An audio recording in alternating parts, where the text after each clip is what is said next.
We're recording this interview on March 10th, 2 days before the first state leader level meeting of the Quad. High time for another Aussie show on ChinaTalk. Professor Rory Medcalf, longtime Australian diplomat and intelligence officer, for the past 5 years has headed up the National Security College at Australian National University. We'll be discussing his recent book, Contest for the Indo-Pacific. Co-hosting with me today is Megan Lamberth, Research Associate for the Technology and National Security Program at CNAS. I want to thank CNAS for partnering with ChinaTalk to bring you this episode. Rory, why did you open your book with a Modi-Abe Shinkansen joyride? I wanted to capture a sense of the dynamism and the movement of really what's been happening in the Indo-Pacific in recent years. I think readers respond much better to something visceral like that, whether it's something to do with in this case, it was literally a ride on a Japanese bullet train on a Shinkansen where Modi and Abe, according to my sources, had a really profound conversation about the future geopolitics of the region, even to the point of sharing maps and spending hours having a real heart-to-heart on the division of labour between their countries in balancing Chinese power. That's much more real, if you like, than simply talking about international relations theory. Rory, what do you think were the train rides that should have happened between Asian leaders over the course of the 20th century? Look, I think that there were lots of missed opportunities in the second half of the 20th century to build the region that we want. There's lots of good things that have happened. My book is partly a retelling of the history of how the Indo-Pacific, an Asia-centric region, but not only Asia, built an order after the Second World War and after the Cold War, an order that is now under great challenge. So there were plenty of good meetings that did happen, but what did we miss out on? Look, certainly there were opportunities for India and China to build some kind of relationship of genuine mutual respect that essentially didn't happen. There are opportunities for my country, for Australia, to have got in maybe a little bit earlier in recognising the real constellation of partners we had in the region. For decades there, we didn't have the relationship with India that we need. We now do have it, and in fact, Australia's become a bit of a leading edge player on that. And I guess certainly in recent years, there have been times when I think the United States has missed the boat or the train or the plane or whatever it might be in bolstering some of its Southeast Asian partners like Indonesia.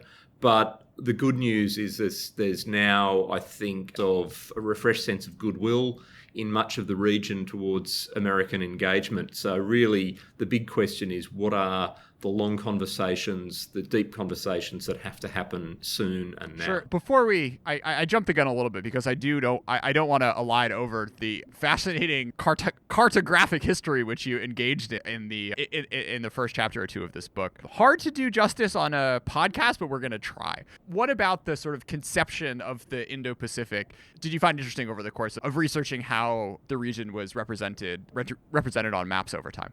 The book is partly about maps because maps are about power in the end. Maps are about the power relations that are imagined at any point in history by those people, those governments, those commercial interests, or whoever it might be that use the damn things.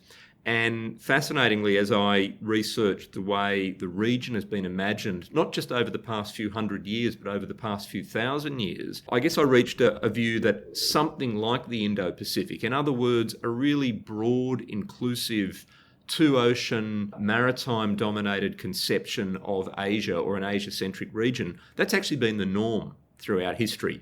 And just to make that real for your listeners, if you look at maps from, say, the early European colonial era in Asia, in the Indo-Pacific, what do you see? Maps that not only have plenty of sea monsters and mermaids and all these fantastic decorations that I think we've lost, frankly, in modern map making, although I find the Chinese 9-dash line almost as fascinating a piece of mythology. But you also see in some of these old maps from the 16th century, for example, a very practical, surprisingly contemporary understanding of what the region is. A focus on connectivity across the two oceans, a focus on the seaports and the centres of maritime or population along the coastline.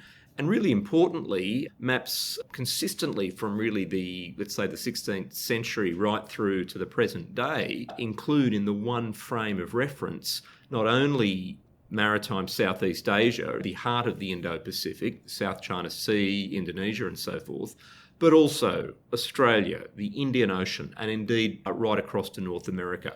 One of the starting arguments of the book, and something that I was actually quite surprised by in the research, how consistent the evidence was throughout history, is that this has never been a narrowly conceived region. The idea of it just being East Asia or just being even the Asia-Pacific, the handy invention we had in the late 20th century, has actually not been the norm. And importantly, it's never been a China-centric or China-dominated region, even during the long eras of Chinese dynastic and imperial history. And that, I think, holds really important lessons for the present. So Rory, I'm going to make the Korea map the cover art for this episode just because I thought it was my favorite. Maybe you do 30 seconds on that. What was striking to you?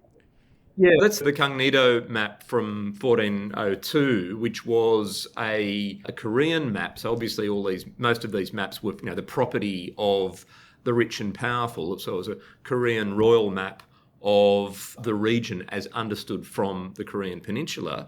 Now, this was actually, as far as we can tell, a bit of a composite of Asian and European understandings of the world, because there was a lot of, even before the Western colonial era, a lot of human and commercial and even some political contact between these regions. And this map showed, apart from other things, of course, an enormous Korea and a very small Japan. So a bit of politics of the day, but more importantly, it showed continental Asia, certainly China, Southeast Asia, and the Indian subcontinent as a very dominant frame at the heart of the map. It showed the coastlines around continental Asia as an equally dominant frame. So it's almost an early vision of the Belt and Road, sea and land, both important.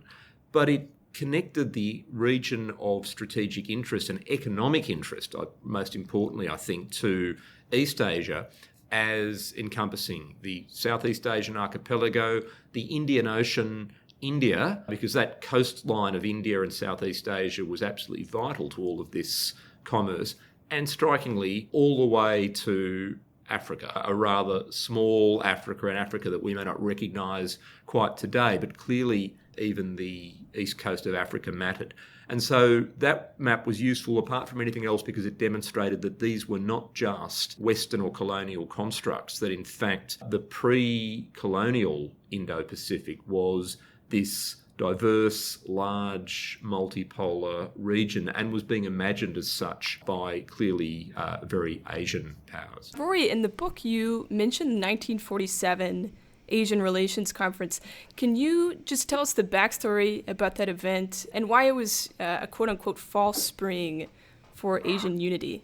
Megan, thank you. I'm loving all the sort of hidden history that the podcast is bringing out because these are some of my favourite parts of the book, and I assume they weren't the bits that contemporary strategists or policymakers would be seizing on, but actually they do hold lessons because I think, just to make a general point first, the understanding and the retelling of history at the moment is of vital strategic importance. China's investing billions in a lot of that, including a hell of a lot of myth-making. And so it's really important for us to revisit our own conceptions of the region and the much richer, deeper currents of regional history that actually lend themselves to new forms of cooperation in balancing Chinese power and in preventing, frankly, anyone dominating the Indo-Pacific. So that's a long way of saying that we think of regionalism in Asia as being all about ASEAN and Southeast Asia and all of the ASEAN-centric institutions. And we know that certainly in the 1990s, for example, there was this enormous East Asian push,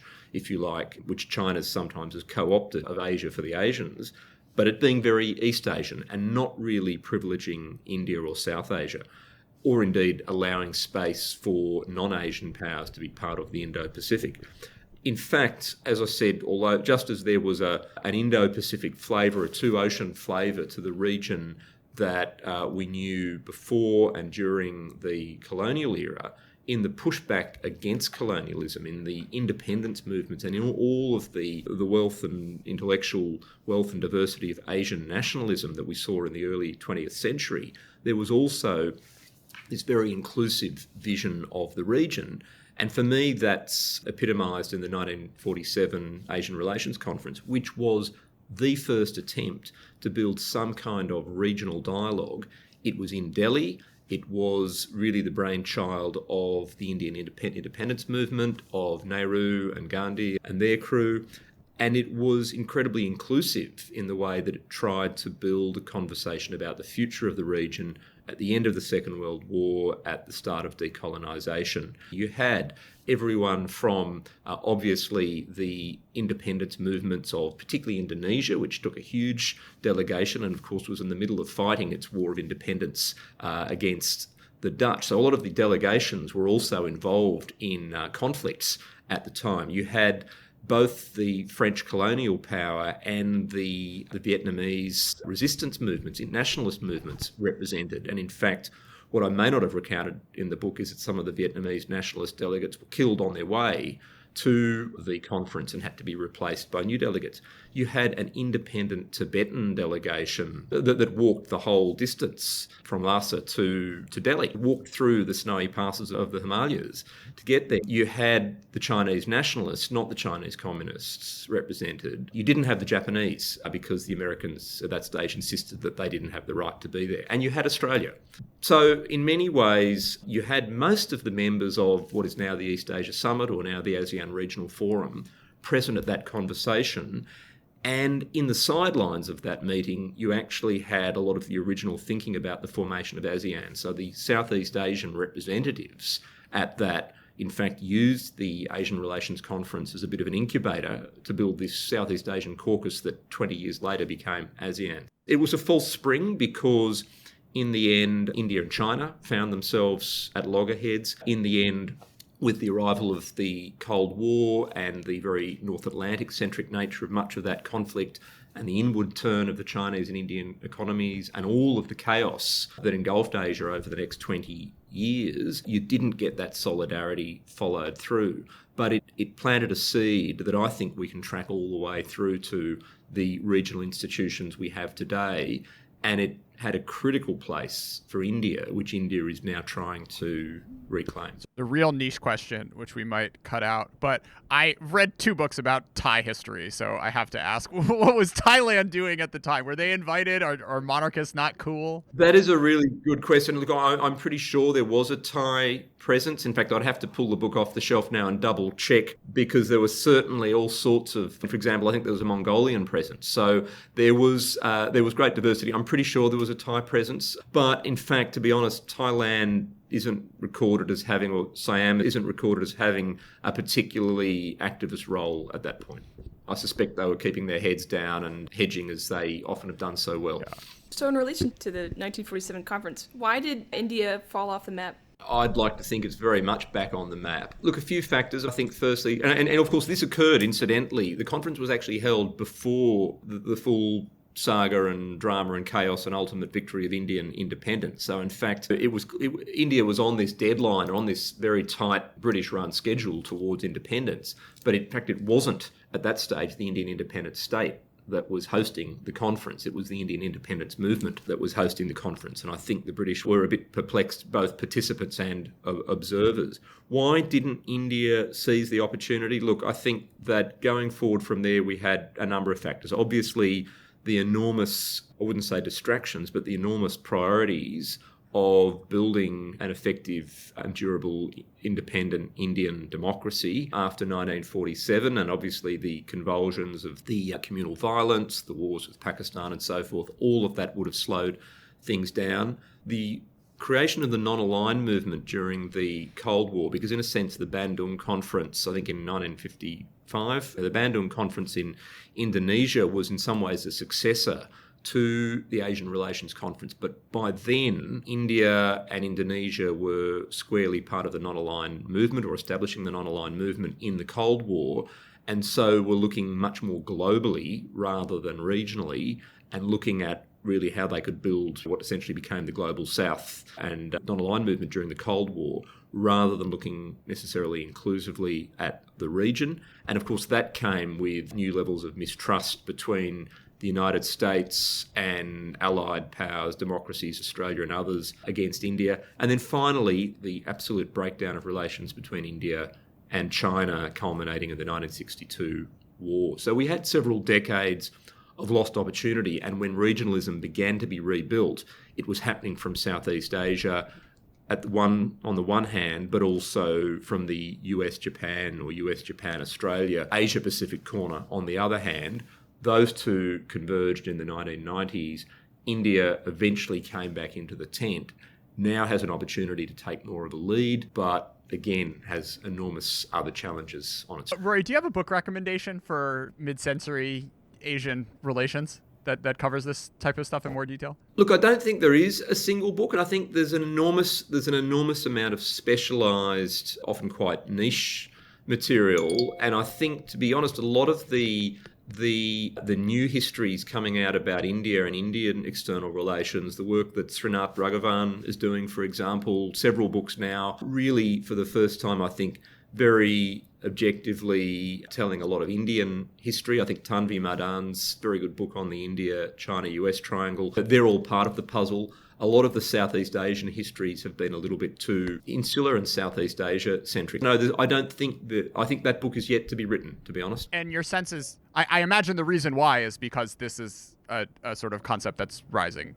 now. So wasn't quite as much in the bloodstream for a number of decades.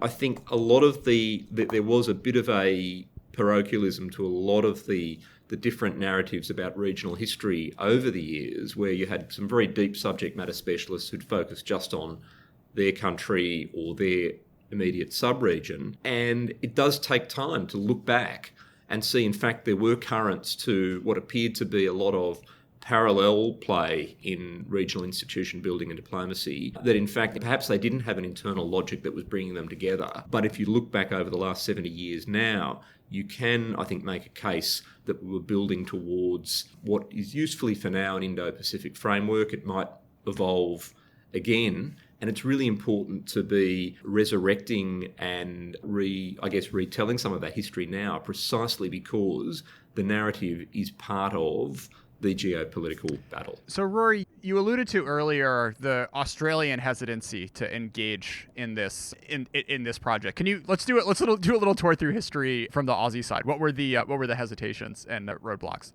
Well, actually, look, so my Australian colleagues will raise their hackles at this because, in fact, Australia is very proud of its huge degree of activism as a regional player. And in my book, I do recount a number of occasions where Australia was either active in building regional institutions or, as this awful cliche is, punching above its weight. But I still think there were some missed opportunities in that as well. And I think the main one was that and it wasn't just Australia's fault, it was India as well. The main missed opportunity I've seen, and this is having worked as a diplomat in New Delhi literally at the turn of this century, is that it took much longer for Australia and India to find their partnership than should have been the case. I'd say it took much longer for Japan and India to do the same as well.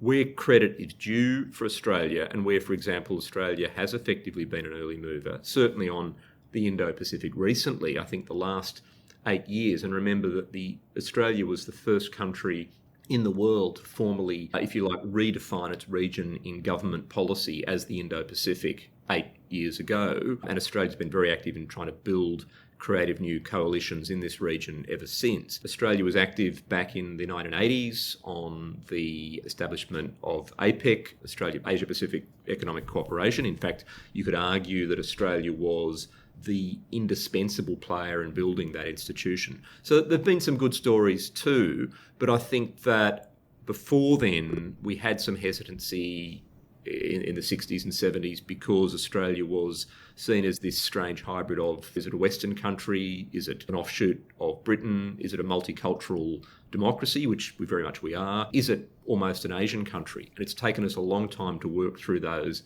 identity issues. That's actually why perhaps sometimes our early regional initiatives weren't fully accepted and we had to work twice as hard to pursue them. Perhaps also sometimes why we hesitated when we saw countries like India or Indonesia take their own independent path.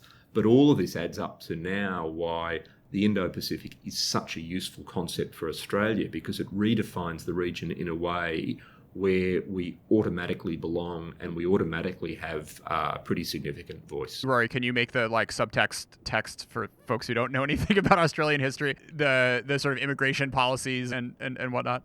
Australia today, I'd say, perhaps along with Canada, and we can argue about the United States another time, I think Australia today is pretty much the world's most successful multicultural democracy. More than half of the Australian population was either born in another country or has a parent who was born in another country, and more than a quarter of the population was born in another country. A lot of the fastest growth areas in our population from the region. And so, for example, India is in any given year typically the largest source of growth in migration in Australia. China has been very big as well, of course, although that's a very diverse China, including Taiwan, Hong Kong, and I suspect there'll be more from Hong Kong in the years to come.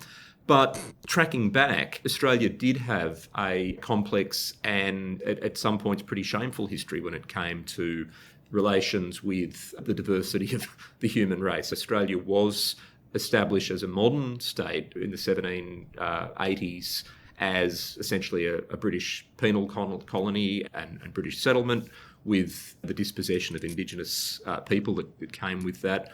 Australia did have then waves of migration in the 19th century, including Chinese migration at some points, typically British and European migration.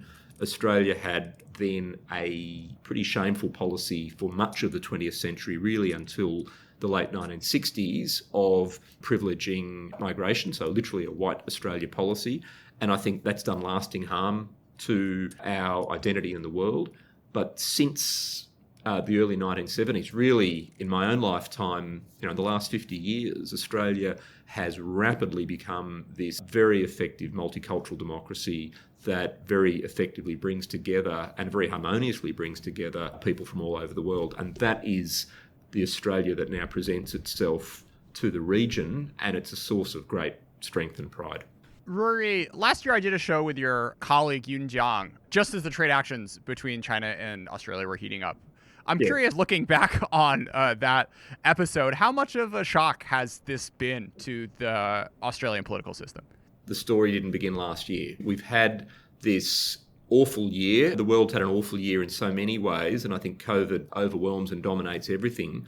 But 3 shocks hit Australia in 2020. The first actually was climate. We had catastrophic bushfires destroying a large part of the country. The second shock was COVID, but Australia has coped pretty well with that. In fact, in some ways embarrassingly, but the big question is what happens when we open our doors. But I'm very proud of the way Australia's handled COVID. I think Fauci recently said that when Australia has a shutdown, they really do have a shutdown. But China was the big one long term. I think in a sense of the 3 shocks that hit us, China is the strategic shock that will, I think, define a lot of the next 10 years of Australia's engagement with world Australian policy.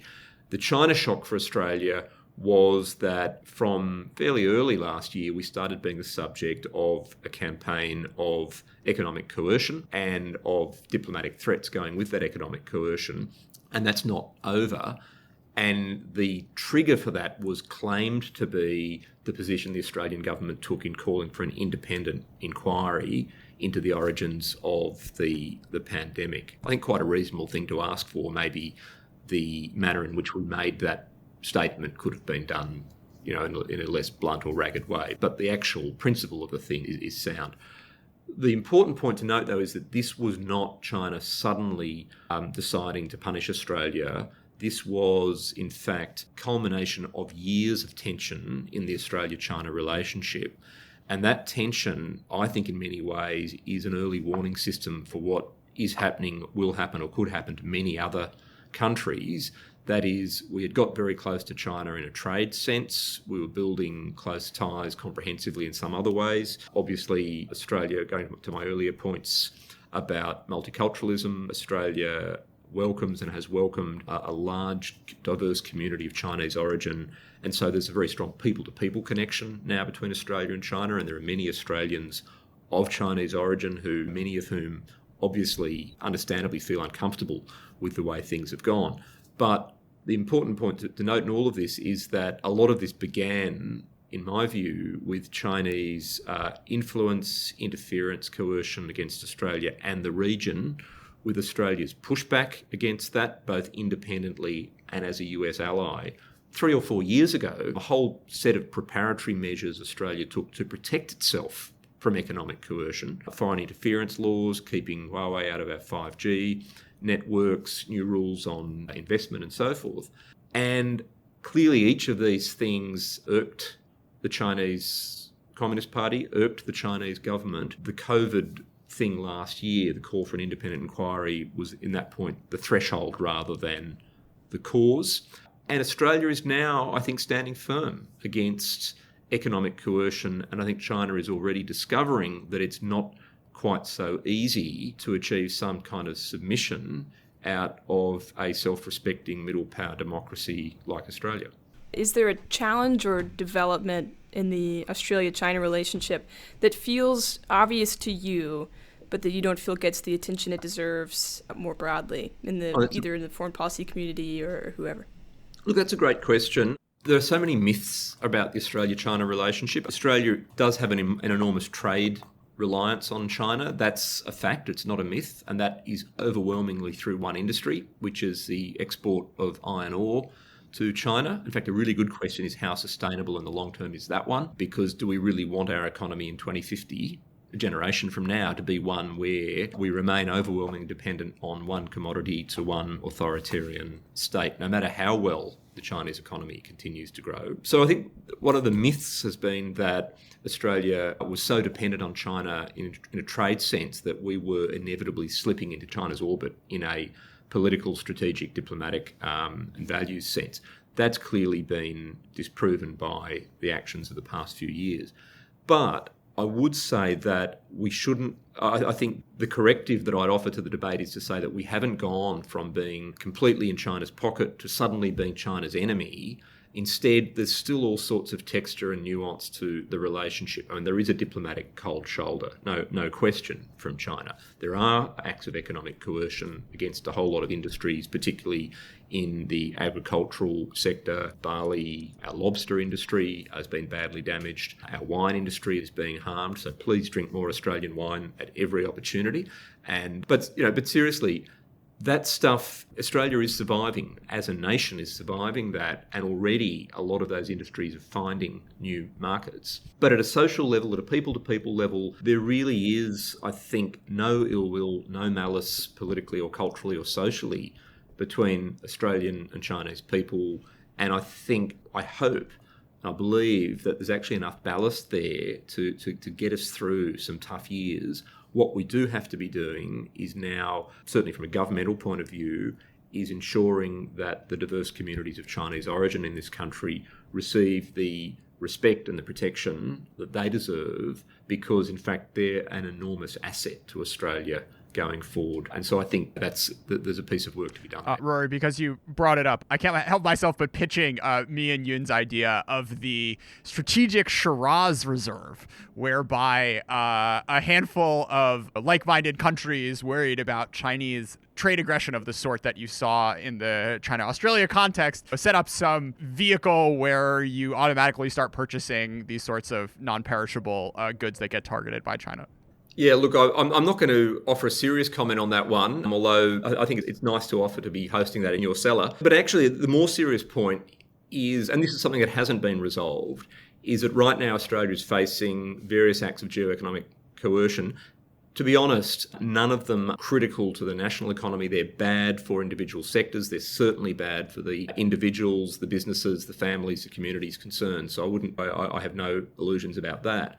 But I think as a system, Australia is going to get through. Where we do have a problem, and where I think other broadly like-mindeds will have a problem, is that there is not yet enough solidarity among middle powers, among democracies, including with Australia and the United States, on how we anticipate or respond to these threats. What's our playbook for geoeconomic coercion? And in particular, to be honest, how do we prevent and manage and put some restraint on some of our own industries and business communities from taking advantage of one another's hardship? So the fact is that Canadian coal is doing well in China when Australian coal is being sanctioned.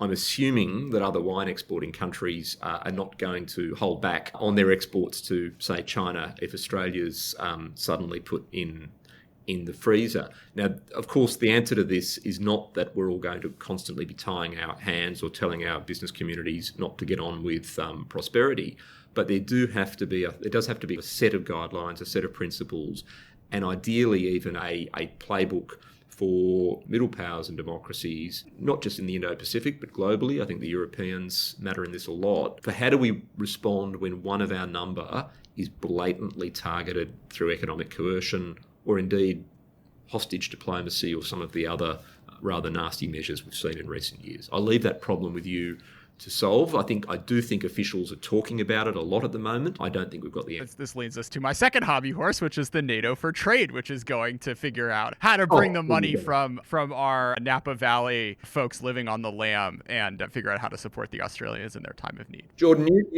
you've captured it far more articulately than me. NATO for Trade. Okay, good luck. All right, Megan, to the quad one. Rory, you've talked a lot about this concept of minilaterals, which I really love. Could you explain what you mean by that, and if you would classify the Quad as a minilateral? Yeah, look, I think minilateralism has gone from being a very obscure boutique term to being something that's quite commonly used in diplomacy now. It's been around for a while. I first encountered it 15, 20 years ago, just showing my age here. But minilateralism is, I think, a really neat way of explaining a middle way between bilateralism and multilateralism in the international relationships our countries build to manage and support and defend and advocate our interests. Basically, it means small groups. It's essentially small, self-selecting groups who see a problem, who band together to do something about it. I guess it's a slightly more formal version of coalitions of the willing, if you like, although that term has obviously been a bit damaged by some of its past use. Minilateralism is small groups, and the Australian Foreign Policy White Paper simply calls it that.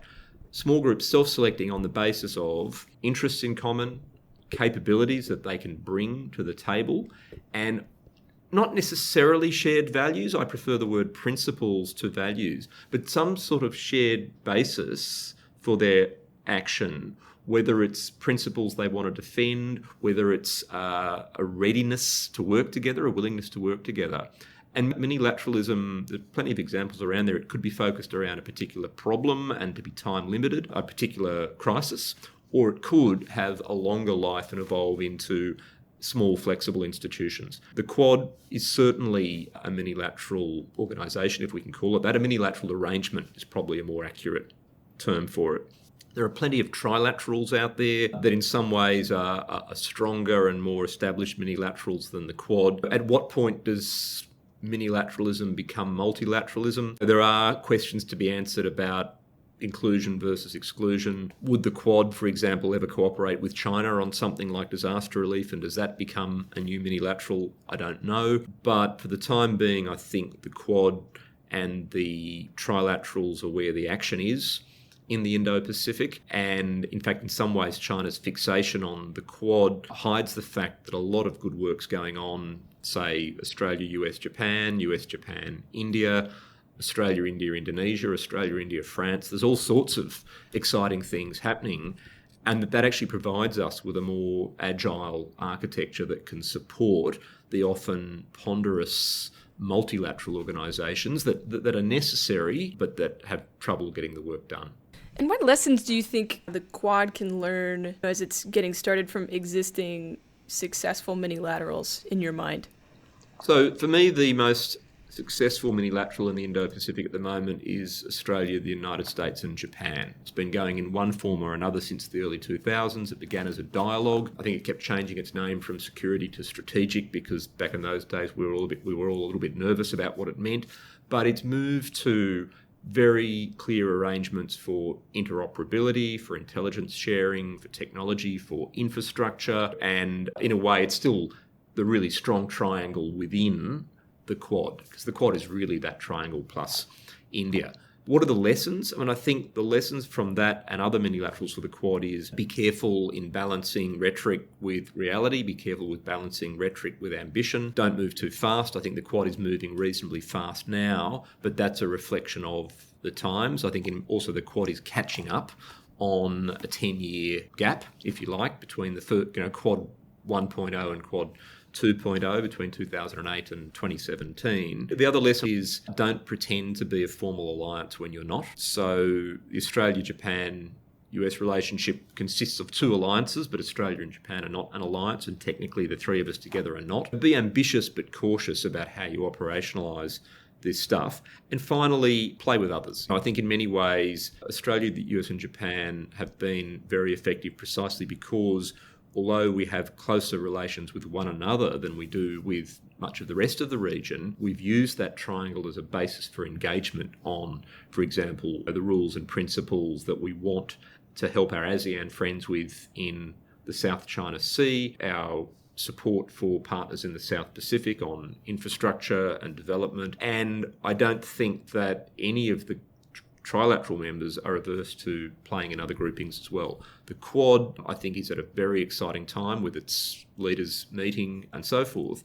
But we want the Quad to be the core of a set of wider arrangements, plugging and playing with, it may sometimes be with, for example, Vietnam and South Korea or Indonesia or New Zealand on COVID issues. Sometimes it may be with the French and the Europeans, who are really beginning to show a return to the Indo-Pacific in a good way this time, in their willingness to be part of a multipolar order. The Quad will be exercising with the French Navy in the Bay of Bengal, I understand, pretty soon. So the Quad needs to be not the be-all and end-all, and that's the lesson that I would draw. Are there any, of the four countries, is there specific advice you'd give to the leaders of particular nations on things they should be concerned or wary or extra mindful of? Look, I'm reasonably optimistic about the Quad at the moment, and it's not really my role to be offering too much advice to governments, at least other than the Australian government, where I'll offer some informal. Rory, one of the games we play on ChinaTalk is, if you're sitting in Zhongnanhai, what would you be telling Xi Jinping? So don't.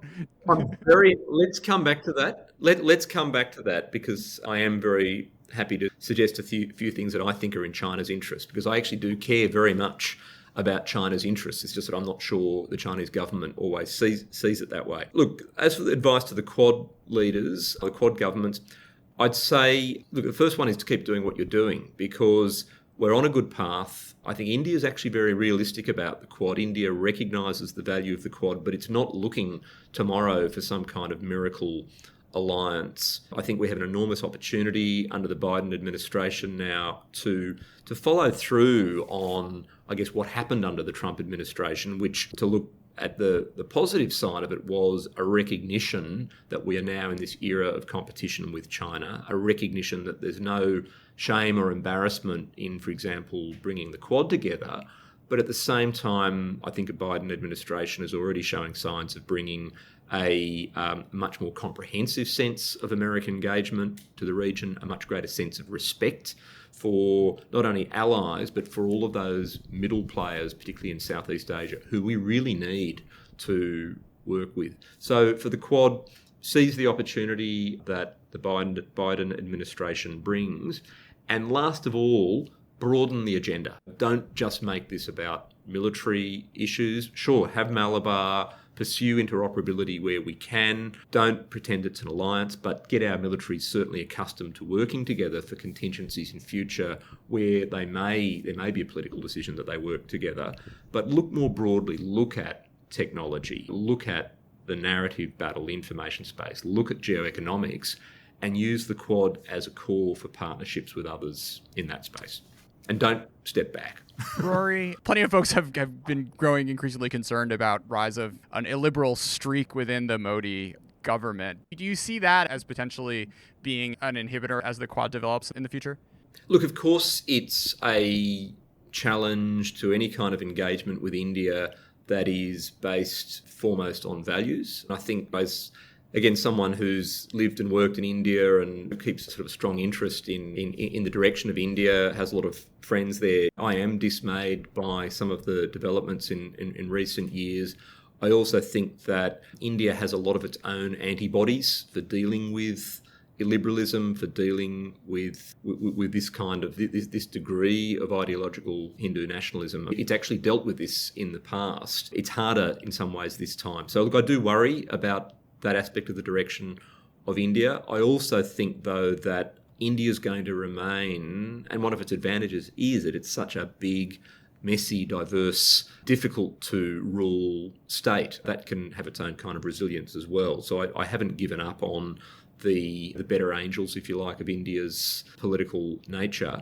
But I do think that other Quad members, or indeed other democracies, particularly liberal democracies, engaging with India as a partner, should be very careful not to pin all of our hopes on the idea of Indian liberal democracy, but actually the idea of India as a major self-respecting civilizational power in the Indo-Pacific, a country that has to look after the interests of an enormous portion of the human race, as does China in the years to come, and a country that will, for its own reasons, I think, complicate China's power and prevent the dominance of the Indo-Pacific by any one state. And so the word I would use is principles rather than values. I think there are principles on which the Quad and others can and should engage India.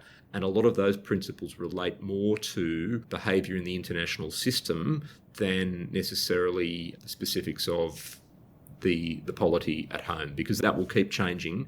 And India's always had problems of one sort or another.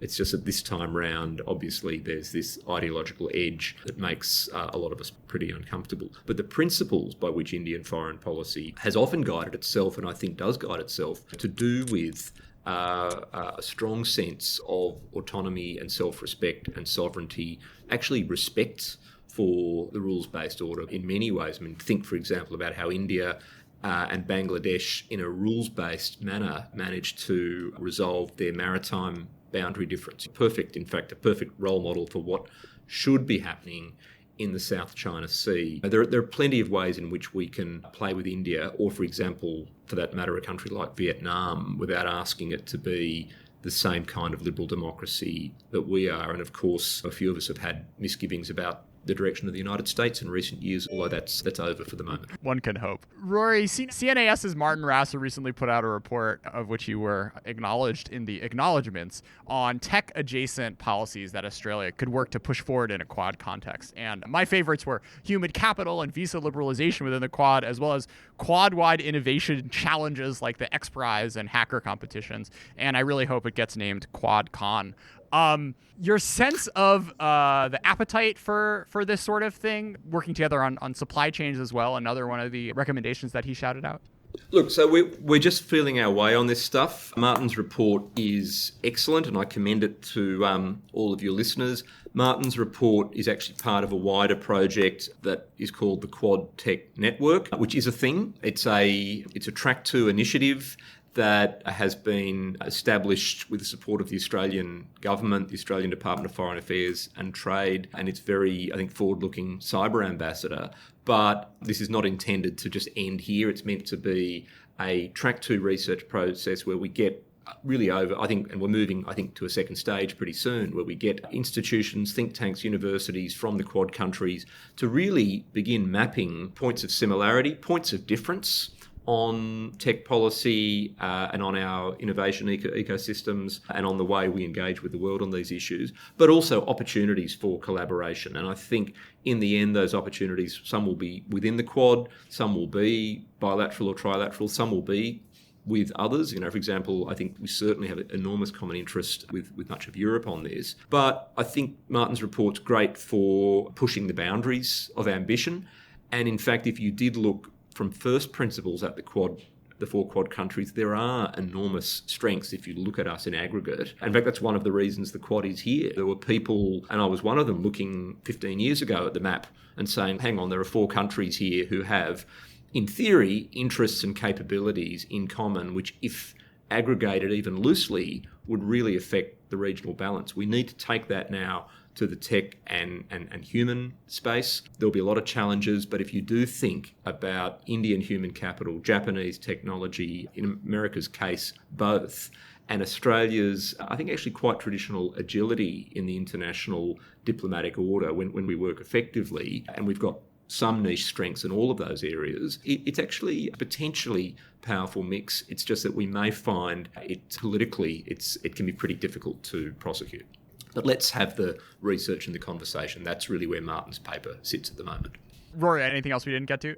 Look, there's so much to talk about. You did ask me for some advice for the Chinese leadership, so I guess I should just throw that in for old time's sake.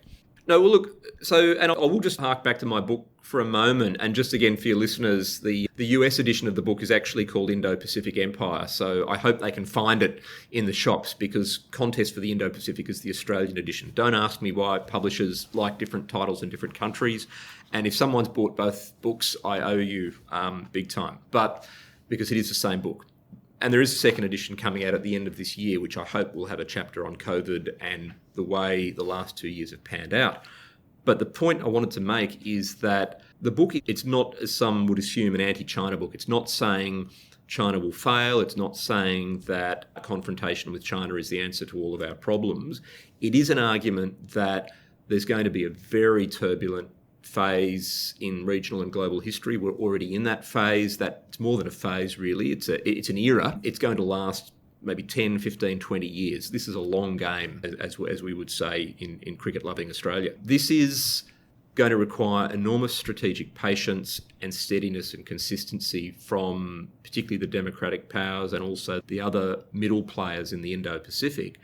And I think the point of all that is to send signals to China about changing its calculations. There was an appetite for reform, and I think there still would be an appetite for reform under different circumstances.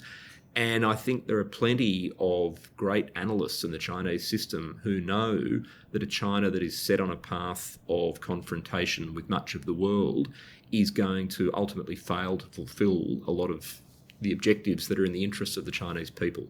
So I guess in a perverse, strange kind of way, the right calibration of pushback by the middle powers and by the United States, whether sometimes in a leadership role, sometimes in a supporting role, if it's done in a balanced, calibrated way, it's actually helping China in the long run to find the settling point that it needs. The huge question is, can the system, particularly under its current leadership and with its really harsh authoritarian bent of recent years, can the Chinese system recognise that reality or not?